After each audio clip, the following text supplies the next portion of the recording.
If there's anything that you can be proud of your wounds. మీ గాయాలు బట్టి మీరు అతిశయించాలండి.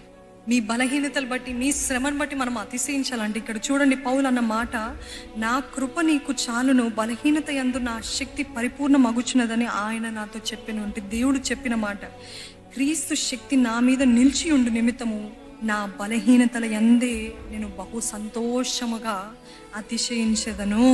మన బలహీనతల్లో ఆయన శక్తి కనబడుతుందండి. మన బలహీనతల్లో ఆయన ఎంత గొప్ప దేవుడో నిరూపిస్తాడు మరలా.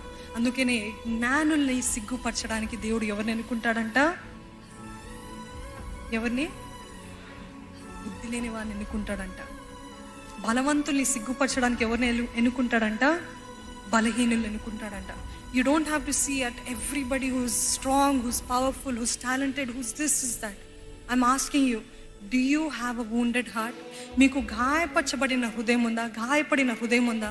దేవుడు అంటున్నాడు అది చాలు. దాన్ని బట్టి అతిశయించండి, దాన్ని బట్టి సంతోషించండి, దాన్ని బట్టి గంతులేయండి కావాలంటే. ఎందుకంటే ఈ గాయాన్ని దేవుడు మరలా మానిపి దేవుడు ఆయన మహిమ కోసం వాడుకుంటాడు.